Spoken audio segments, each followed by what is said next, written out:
happy to be in conversation with Andrew Casoy, who's been is joining us from New York this evening. Andrew is a co-founder and CEO of B Lab, the nonprofit behind the B Corp movement.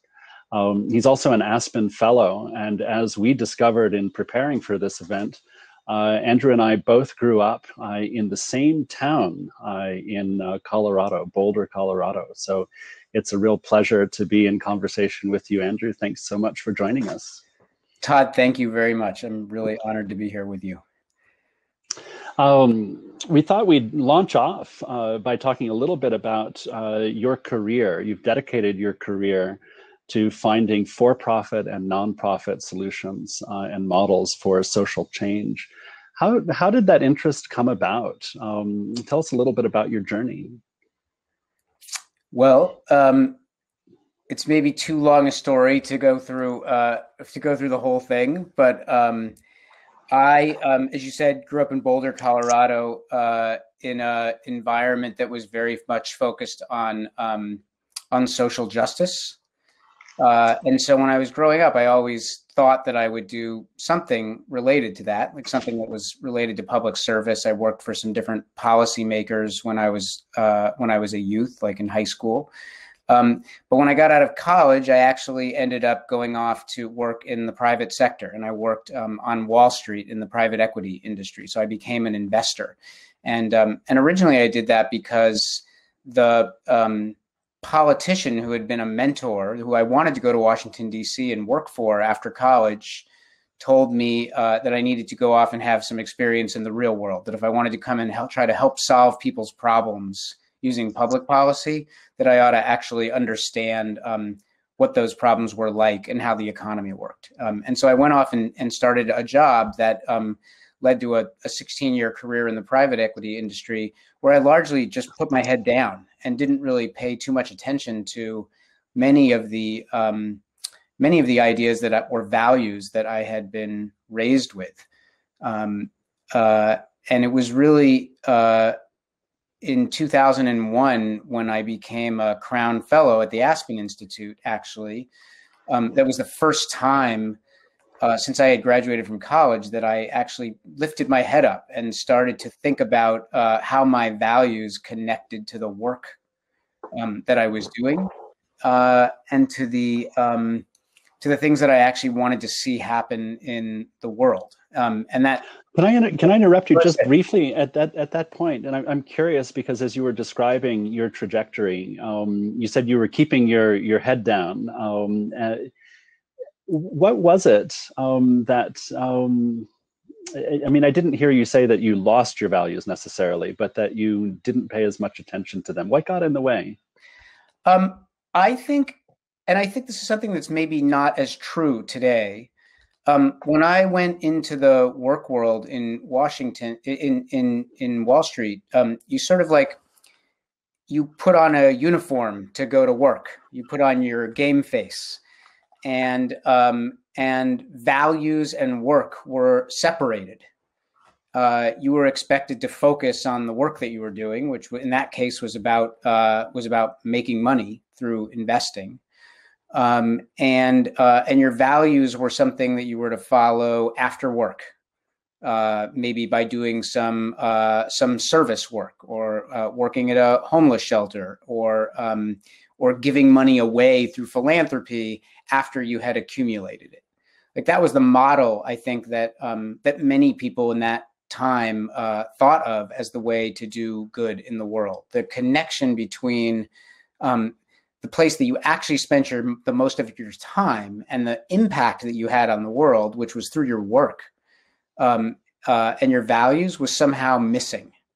And so they were very much separated.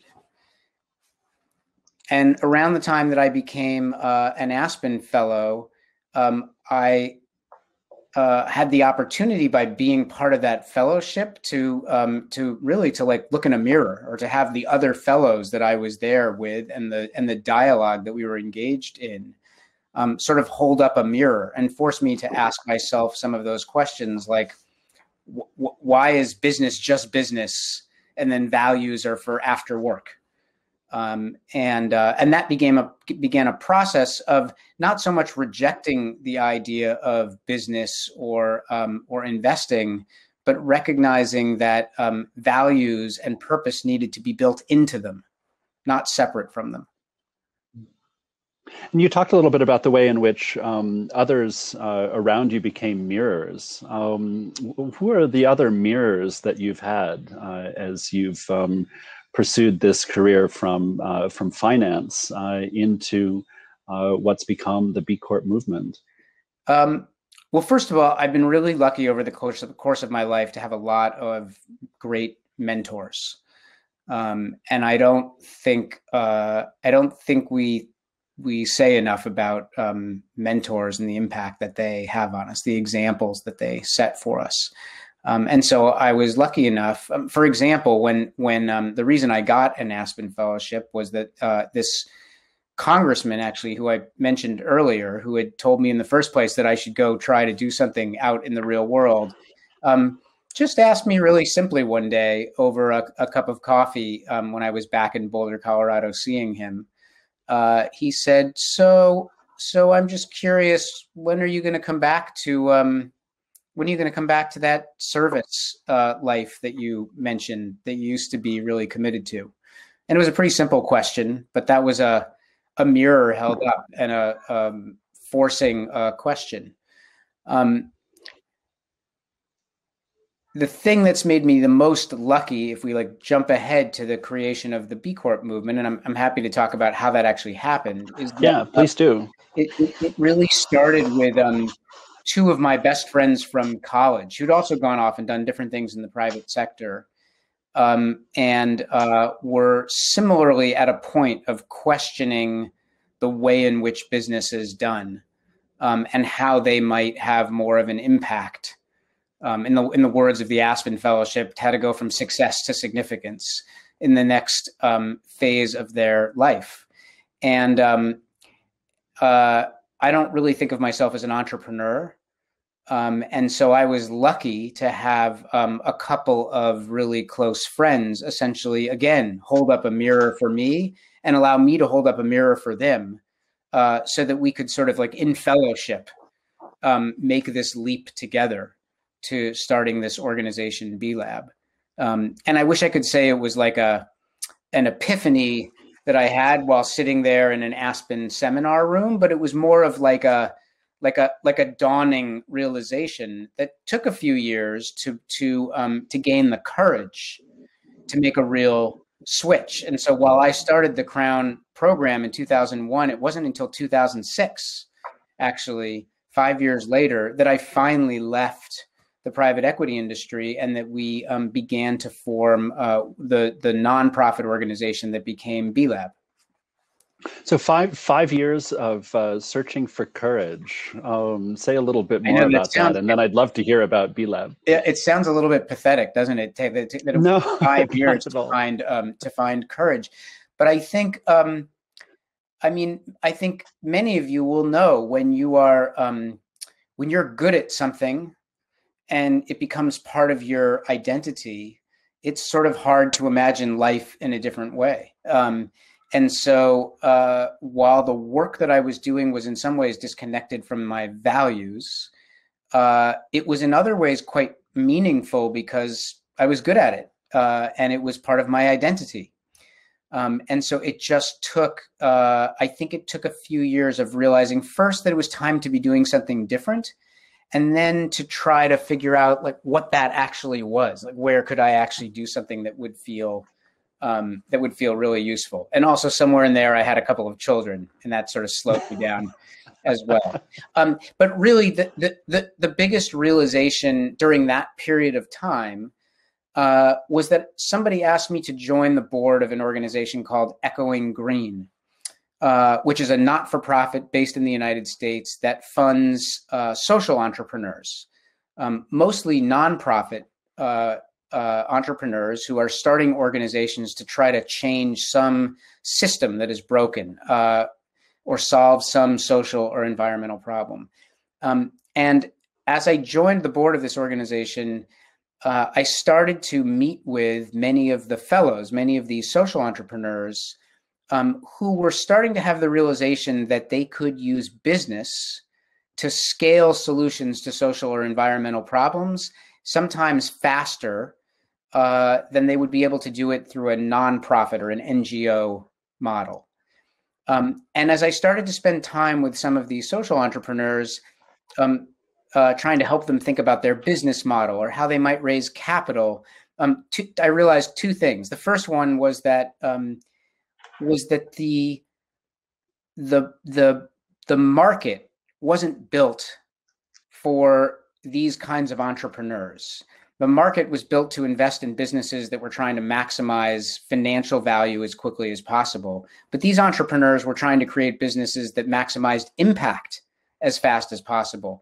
And somehow that equation couldn't compute for most investors. Investors would talk to these entrepreneurs and say, oh, but if you just change this, you can get more margin. Or if you stop selling this product to these vulnerable populations and instead sell it to wealthy people for more, then you can get a greater profit margin and you'll make more money for the business. And the entrepreneur would say, but that's not why I'm doing it. I'm doing it in order to serve this vulnerable population. So there was this mismatch in understanding because the capital markets had been built for a certain purpose.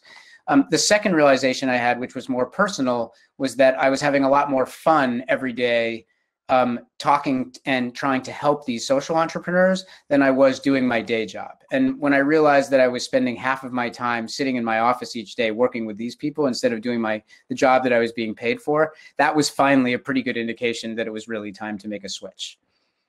So both a reconnection to things that were part of your value system, but also as you thought about the market, the idea that there would be different ways of calculating value. So say a little bit more about B Lab and the B Corp movement. Well, when we started around that time in 2006, the basic idea was we ought to be able to build the kind of market infrastructure that it would allow these kinds of entrepreneurs that wanted to use business as a force for good, business to solve social and environmental problems, that would allow them to more easily be recognized and to succeed in the market.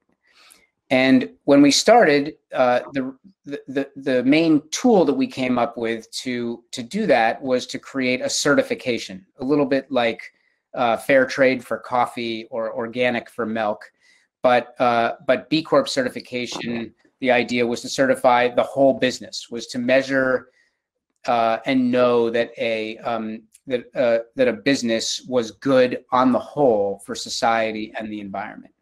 And as we were creating the certification, we realized there were like two things that it needed to address. One was that there were no standards at the time in order to help someone differentiate between a good business and just good marketing. There were endless numbers of ads for companies with windmills and solar panels and African farmers holding fertile earth. But no set of measures, no judgment of whether the whole company was actually good for society.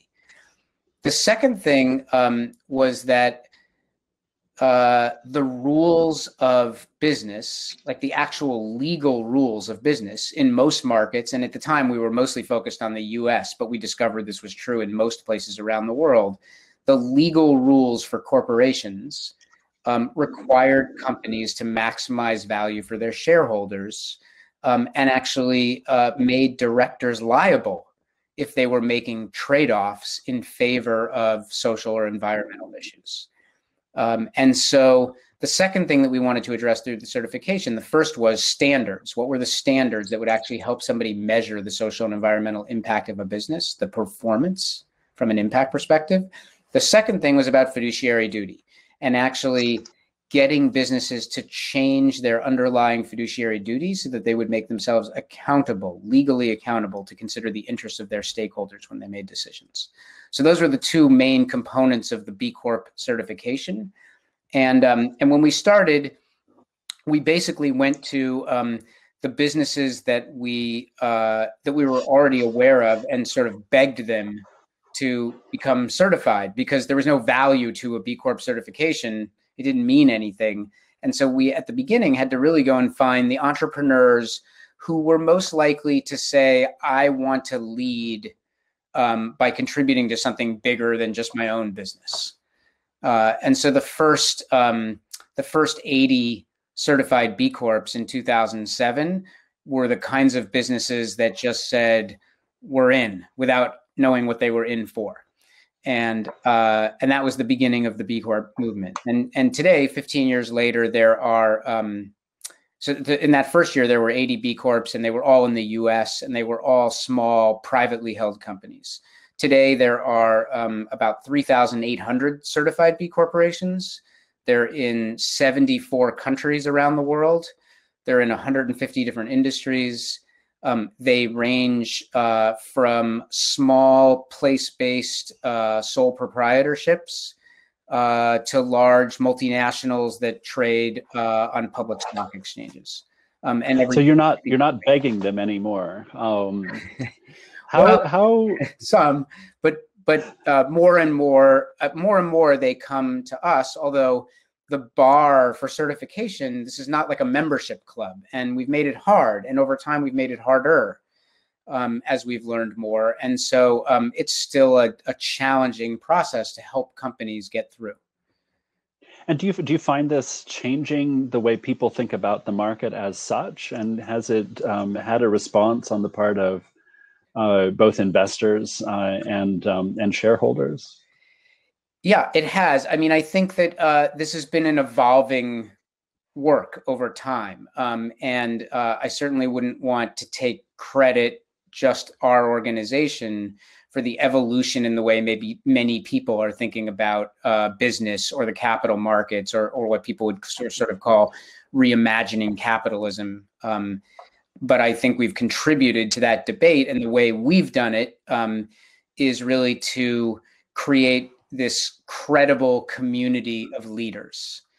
What people look at when they see those 3,800 certified B corporations are not individual heroes, but a community of businesses, all of whom have met the same set of standards for impact.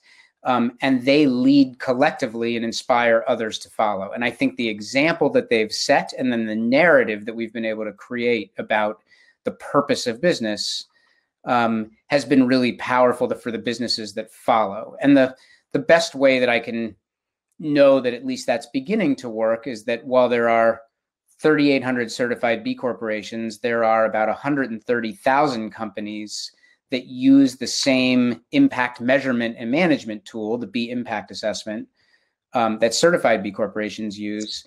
There are about over 130,000 companies that use it as a tool to measure and manage their impact. So there's huge leverage from the example that's set by those by that small group of companies that have met that high bar. So a lot of leaders and people and companies leading by example. 3,800 mirrors being held up. As you've worked with them, or as you've observed, or even in your own experience, has your understanding or their understanding of leadership changed as they've made these transitions within their organizations and with their boards and investors and so forth? Yeah, I think dramatically. I think the model for leadership in both business and in the social space too, for a long time, has been about the heroic individual. Even like in the field of social entrepreneurship, we often, we celebrate the individuals. And one of the things that I think has been extraordinary in watching this community of leaders is the way in which they see themselves as doing this work collectively as a community of practice. That they have enough humility to recognize that like individual heroes might be able to make a lot of change through their own business, but that they can't change a system. A system changes when people gather together in community, and that community in motion becomes a movement.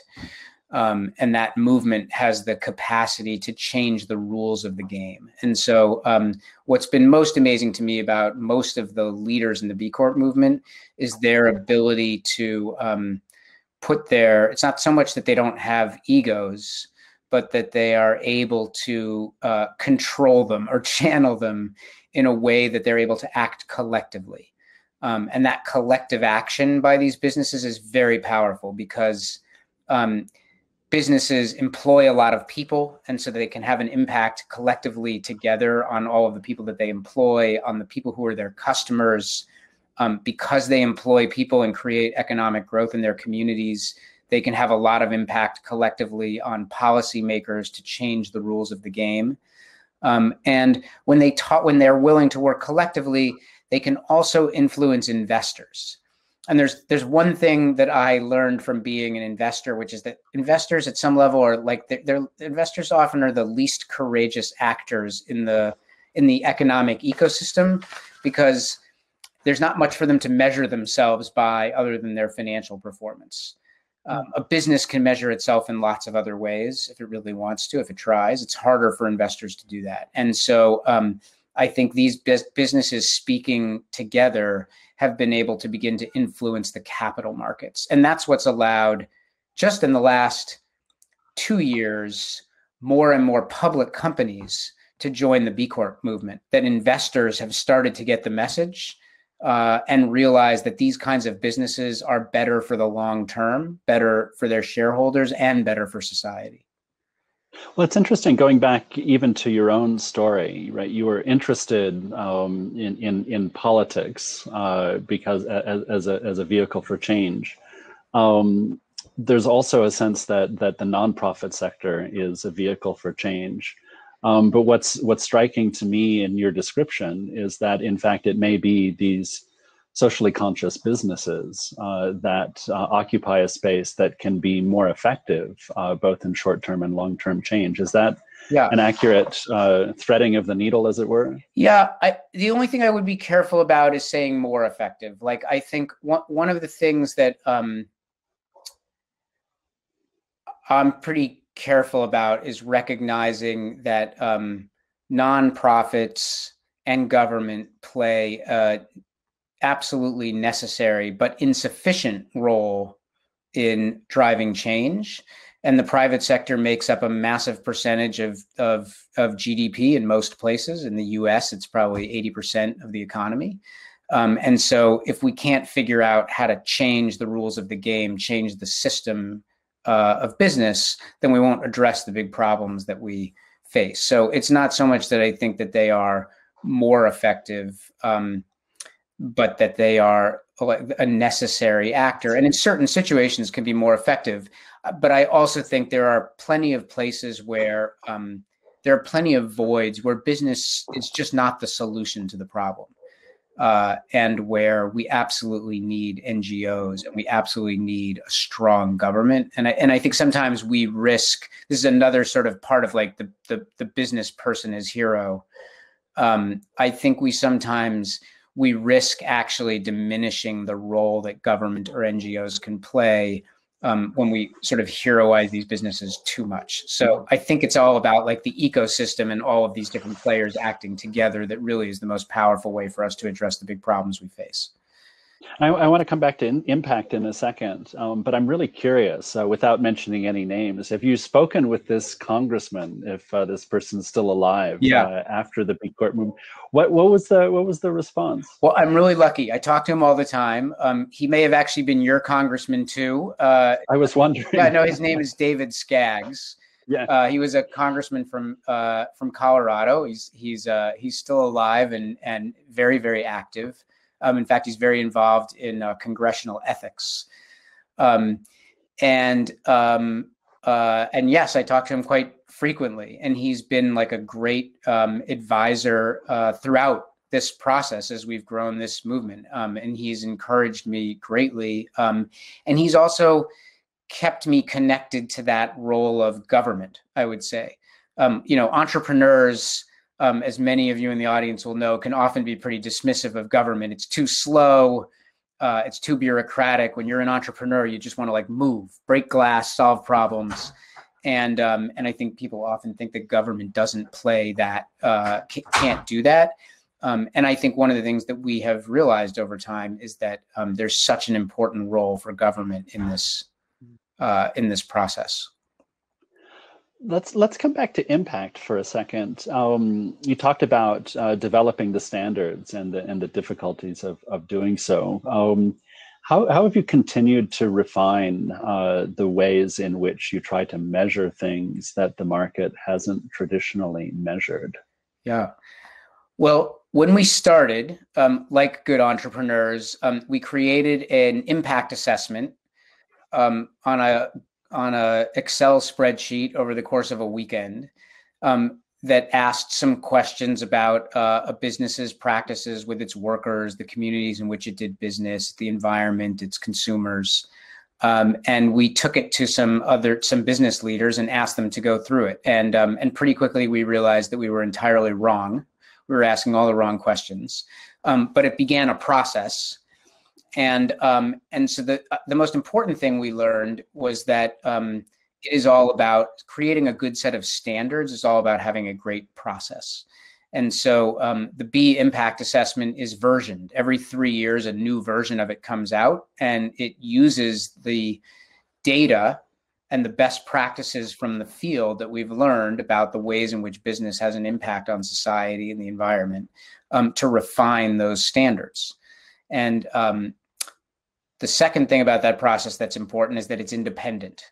So while we have created a certification, and what our nonprofit is provides that certification to companies, there's an independent standards advisory council that's made up of people who have expertise in different impact areas, who are the ones who create the questions in the impact assessment and the weightings, and then iterate over time with each of these versions.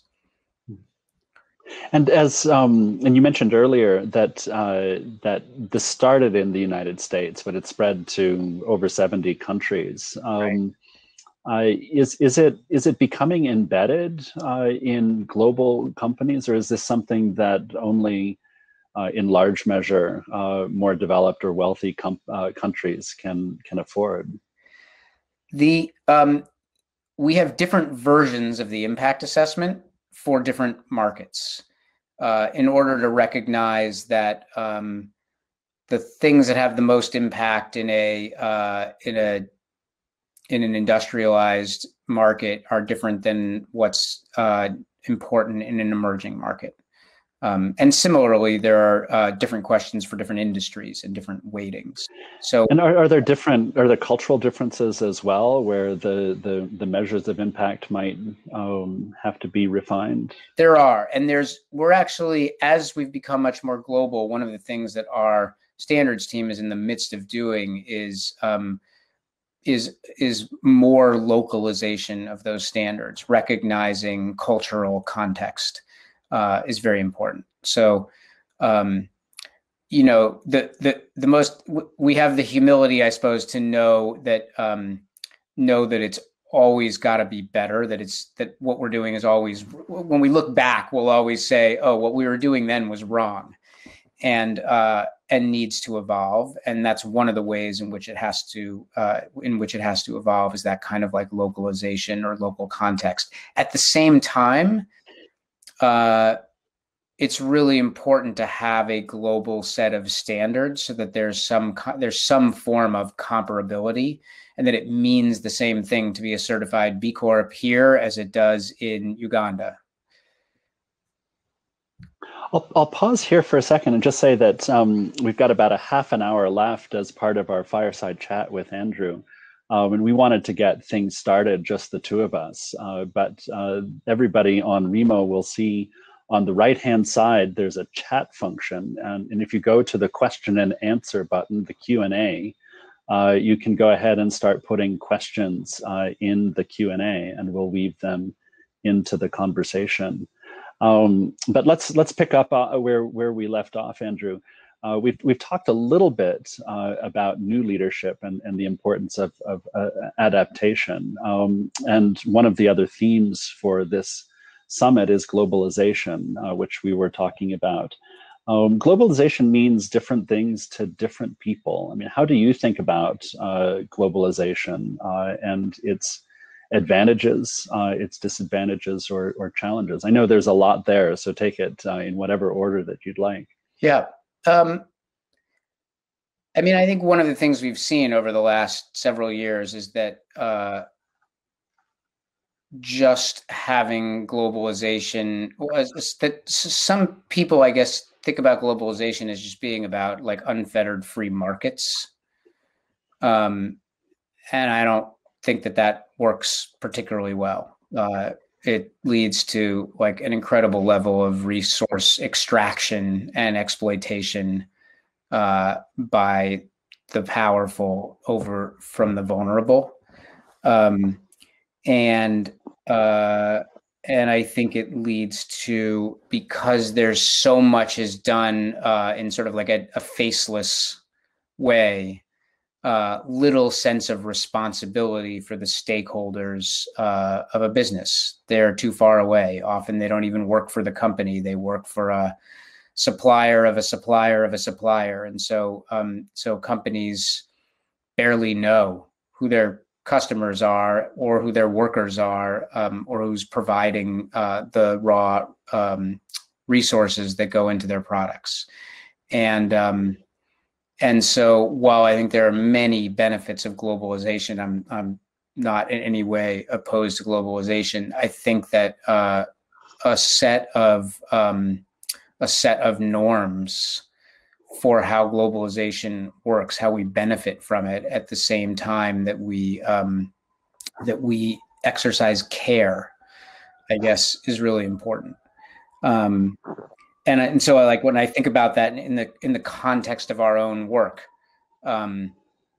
we think a lot in our standards, for example, about supply chains, because it's one thing to assess a business sitting in the United States and how it treats its own workers who actually work directly for it.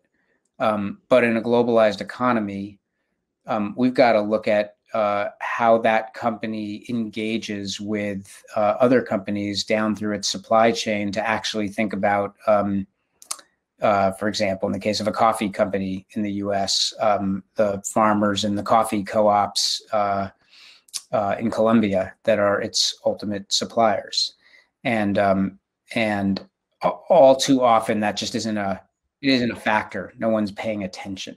And the carelessness that comes from that, I think, is what leads to inequality and climate change and lots of the other things that we see that are the negative externalities that can be caused by business. And that picks up a couple of the questions that have come up in the chat already. As we think about the post-pandemic world, racial justice and climate change are central concerns, and how we think about stakeholder governance in that. But then also to the example that you were just giving, what are some of the other obstacles that businesses encounter as they think about embracing the B Corp movement? Well, there are a lot of obstacles to trying to practice business in a totally different way than the rules have been set up for them to practice it. Particularly for large companies that have got third-party capital, either from private equity or venture investors, or if they're in the public markets, from public institutions, there's a total misalignment. Even if the business itself wants to consider its stakeholders, the rules of corporate law, as I said at the beginning, in most cases say that they can't, or if they can, it has to be cloaked in profit maximization. We can do something good for the environment by changing the light bulbs because we save 2 cents per light bulb in energy usage. But they've got to put it in those terms. It can't ever be put in terms of a trade-off, but that's actually good for those stakeholders, and potentially therefore good over the long term for the business, but good for those stakeholders. Not only is that a problem, the rules for investors also have the same problem. Like investors have a set of fiduciary rules themselves that say that they need to maximize the value of the investments that they make. And so I think one of the biggest obstacles for companies to become certified B corporations, particularly public companies, is that they have to make this change in their corporate articles. They have to be what we call a benefit corporation. They have to have stakeholder governance built into their business.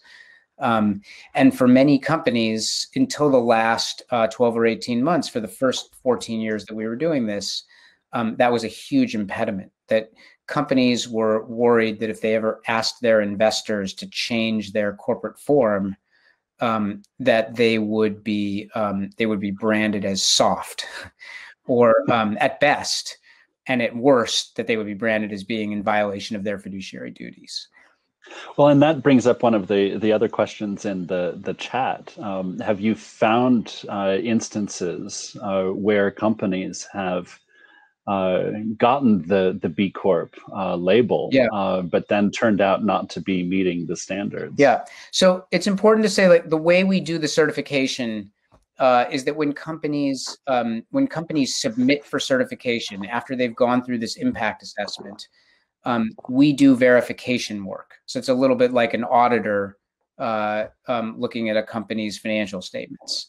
And so we do verification work. And so frequently companies don't make it through that process. But occasionally a company will get certified. And when they go to recertify later, 3 years later, because they have to recertify every 3 years so that they maintain their standards, occasionally a company will have fallen below the bar because they will have stopped using some of the good practices they had before, and we will have to decertify them. Is there a decertification, or is there probation, or they wait for the other 3-year cycle? Yeah, it's a good question. We're not an activist, so we're not out there like looking to sort of gotcha, to throw people out. And so we will try to give people some time and some resources to help them get back above the bar. But ultimately, if a company can't get above the bar, then they will have to be decertified. And so, yeah, we decertify companies. And when we do that, again, we're not there to try to make an embarrassment of them and shame them. But they lose their certification. Right. They want a standard of excellence, and you're there to help them achieve the standard of excellence. One of the most powerful things about the movement to me is that, and this gets back to this sense of community and businesses working together, is that, and it's also something about the way in which entrepreneurs are pretty competitive people by nature, is that we have very little churn in the B Corp community. Very small percentage of businesses that leave the community. And once they're in, they work hard actually to keep raising their own bar. So companies pretty intentionally try to improve. And we try to make sure that they have the resources to do that, but that they feel the challenge. And again, to that mirroring idea that we were talking about earlier, that they see their peers around them also striving to keep raising the bar, and that's a really powerful that has a very powerful effect on these businesses.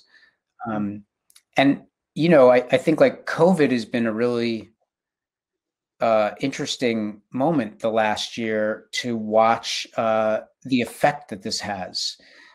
A year ago today, I would have told you, we were sitting in meetings, pulling what little hair I have left in my head out, or maybe that's where it all went, because we were sure that in the midst of COVID, that these businesses, first of all, many B Corps would go out of business. And secondly, that the ones that didn't go out of business would think this was like the last thing that they could afford to be a part of at a moment when they needed to fight to survive. And third, that we would that the pipeline of new companies wanting to join the B Corp community would stop amidst all of the other chaos of the last year.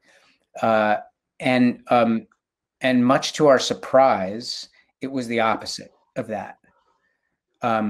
I think companies realize that we don't have, COVID proved that we don't have the resilient economy that we might have thought we had, and that the B Corp movement provides an answer. And so we lost fewer B Corps in 2020 than we lost in 2018 or 2019. Wow. Companies, instead of making it the first thing that they let go of, made it the last thing. And almost the only companies that we lost were the few that went out of business.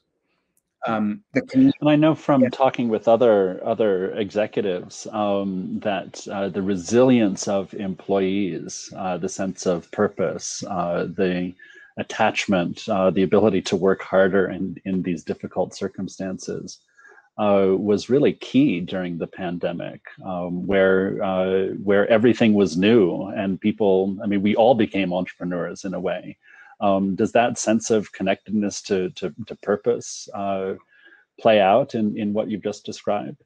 I think that connection to purpose, that's true of the employees, but it's also true of the companies that in the community, the stories about the ways in which they stepped up for their people, and therefore their people probably felt loyal, are extraordinary.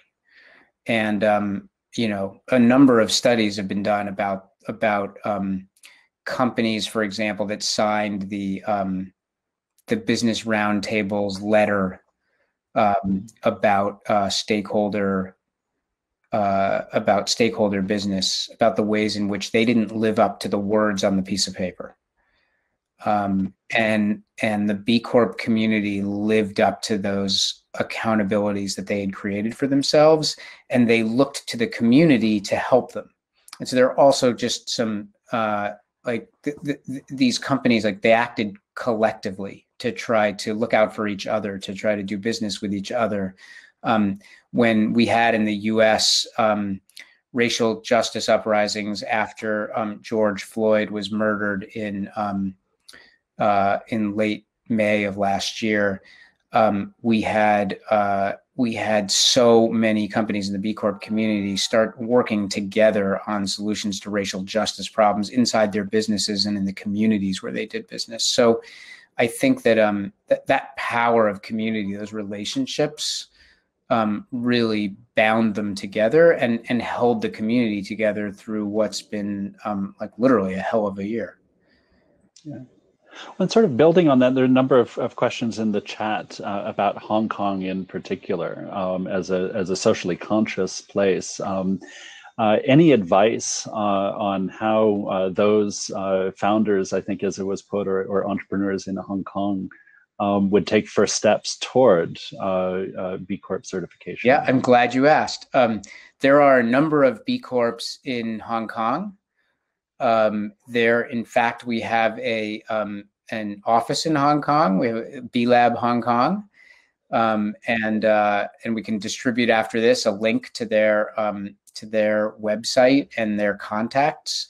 But there's a team there, and they're building a community of B Corps in Hong Kong. And so, you know, would love to engage with any of the business leaders who are in the room in joining that community. And back to the pandemic, you mentioned that the B Corps were extraordinarily resilient comparatively in 2020.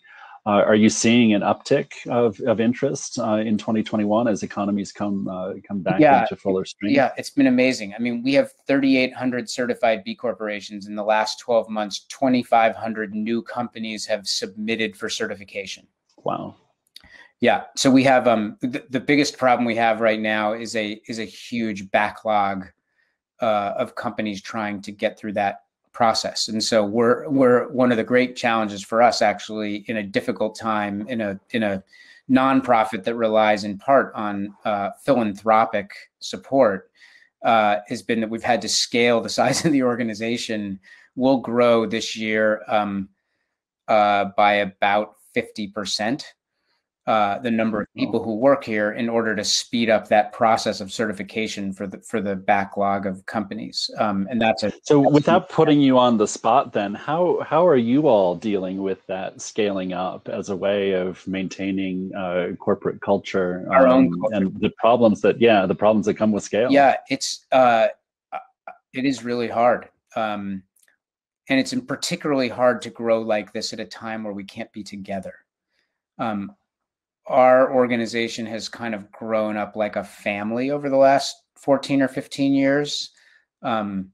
Maybe like lots of other nonprofits, like we started with lots of young people, lots of young single people. Lots of those people are now 30 something and have families. And so we've literally gotten to like watch all of these families flourish inside of our bigger family.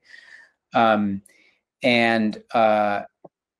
we've always valued doing a lot of things together, like being together in person, putting resources into bringing people from all over the world together to be in community. And one of the biggest challenges of the last year has been growing an organization by 50% when none of those people have actually ever met each other, is really hard. And the culture, I don't know that, I don't think we've lost the culture, but it certainly has suffered. And I think we have a lot of work to do. Like we're learning new ways of doing that. One of the most important parts of that has been what we call an ownership culture, but trying to empower people to really feel like they can make more decisions and take risks for themselves, because it's harder to do things when you can't bring people together. And forgetting about scale for a moment, both in your experience and in what you've observed in others, how did the pandemic change, I'll just call it people's theory and practice of leadership? I've heard people that I've talked to say, people that they didn't think were leaders at all rose to the occasion. Those who were really good in circumstances of stability turned out to be absolutely horrible in a context of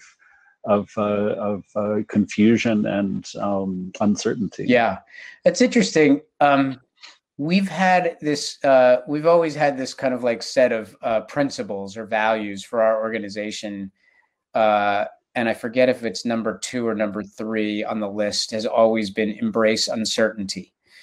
And so we've mostly hired people who, we're an organization that's trying to, the way I like to put it is like, our job is to be out where the buses don't run yet. We're supposed to be out ahead of the market. And that means inherently that there's always kind of like confusion and dead ends and mistakes. And so we've always tried to add people to the organization who seemed like they could be resilient in the face of that kind of uncertainty or chaos. And I think that probably served us well through COVID. We didn't have too many people who were just kind of like frozen by it.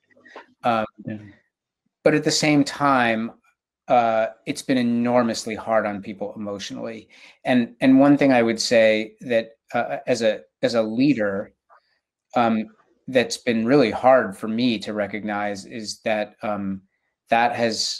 that impact has been very different on different groups of people. And not just COVID, but other things that were happening, like in the US, between like some of us experience a racial justice uprising in the US as a moral issue, as a policy issue. Other people on our team were experiencing it like literally physically every day, as a physical threat, and their experience and therefore their ability to do the work that might be expected of them every day was different. And learning to recognize that and see that when you couldn't be physically together with people was a hugely humbling experience for me anyway, as a leader.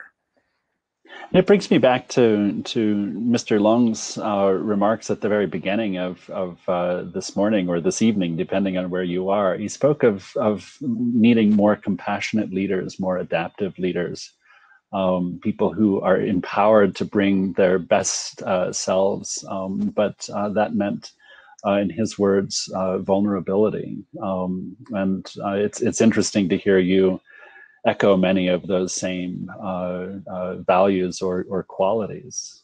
We have about 10 minutes left, and I want to make sure we get on to some questions of personal elevation. But there's a lot of interest in the chat about what you think could be done or done better to convert the unconverted, as it's called, and get more businesses on board to become B Corp members, particularly in Hong Kong.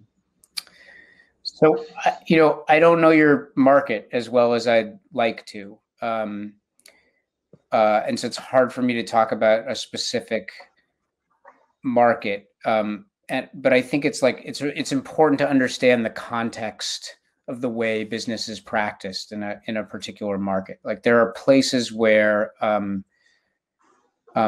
our narrative or our message in the world of like large multinationals is quite different than, for example, family-owned businesses, where I think a lot of family-owned businesses in many markets sort of already think about themselves like this because they may be multi-generational businesses, and so they think about themselves as being there for the long term, but sometimes also have blind spots about the way in which they have impact on different stakeholders of their business. And so I think like one of the things that we've tried to do is by having independent B-Lab organizations in different markets is to allow them to take that narrative about economic systems change and about using business as a force for good, and turn it to be right in the context of their own market. But I think, like, when I think about what are the big things that need to happen if we wanted to convert the unconverted, I think there are really three key elements to systems change. Like any system that needs to change, we have to address three things, and we have to address them at the same time. One is we have to change people's behavior. Like, at the end of the day, businesses have to behave differently in the way they think about and treat all of their stakeholders. The second thing is that we have to change the culture of business. Like, if we want business's behavior to change, then we need to change the culture, like the norms, the expectations about what the purpose of business is, what's the role of business in society. And so that is a lot about narrative.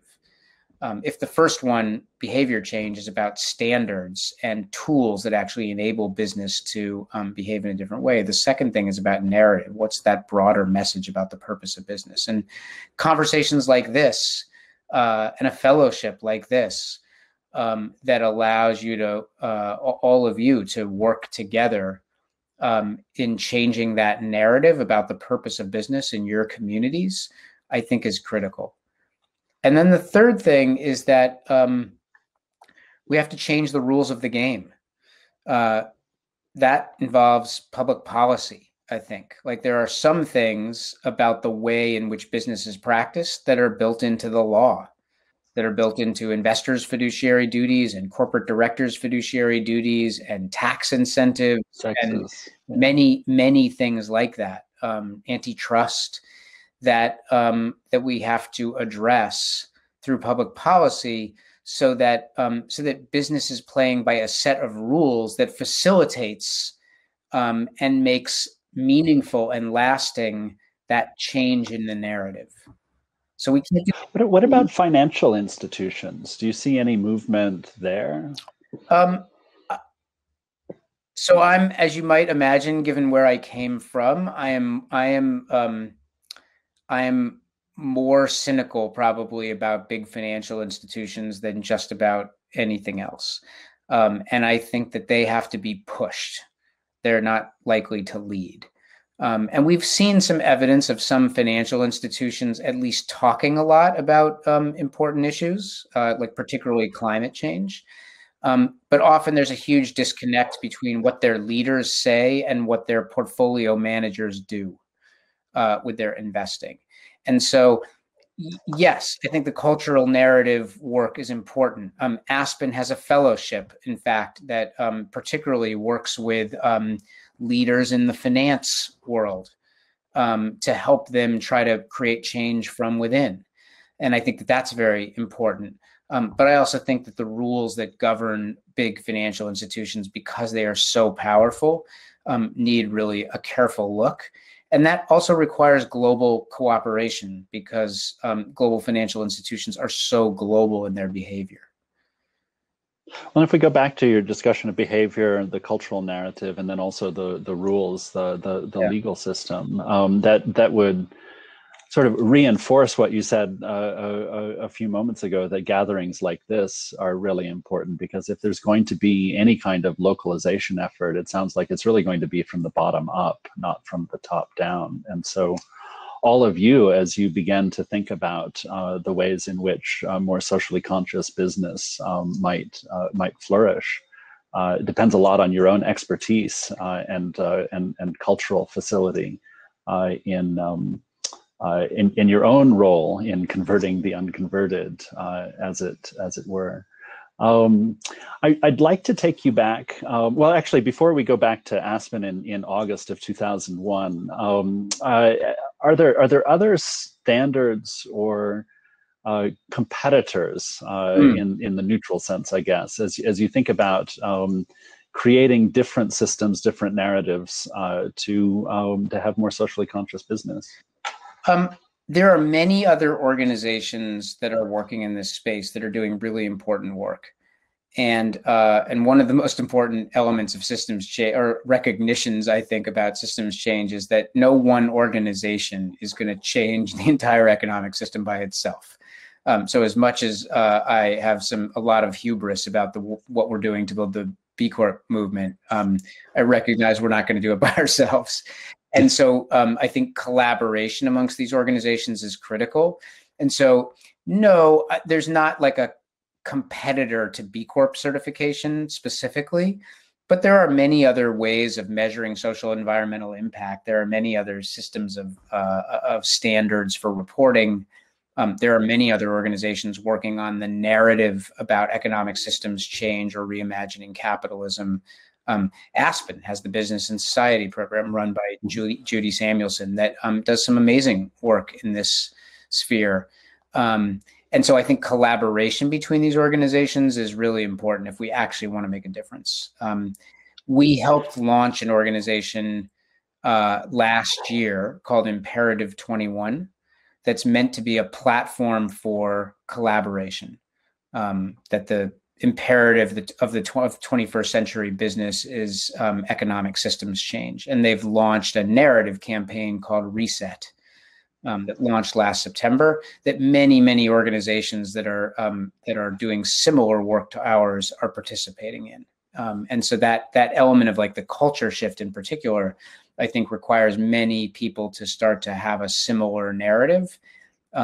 And then I also think any kind of policy change is going to require many organizations coming together to push policymakers to change. So back to the local context, young business leaders working together have a lot of power. Thank you. And thank you for mentioning my colleague, Judy Samuelson, who's just published a book actually on socially responsible business.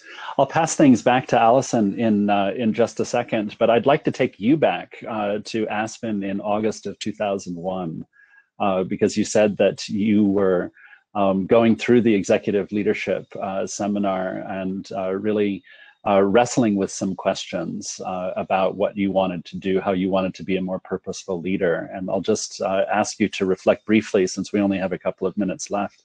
What were the two or three things that really stood out to you as you went through that leadership journey? Well, when I went through that program, it was late August. I believe it was like the last week of August of 2001. and I was living in downtown Manhattan at the time, and so I finished that first week, which was the first time since I had graduated from college where I had a real week away from thinking about work, to lift up my head and think about some of the important issues of our time. And then I went home, and a week later, we had 9/11. And I'm sorry, Andrew. I'm gonna have to stop you there. It's entirely my fault, because of the miracles of remote technology. We have a hard stop in 56 seconds. But what I'm going to take away, taking words out of your mouth, is the opportunity to step back and really reflect. Allows you to step back into the arena when things go horribly wrong. Thank you, Andrew, and I'm sorry to cut us short here. Let me pass things back to Allison for a few closing remarks. Thanks very much for having me.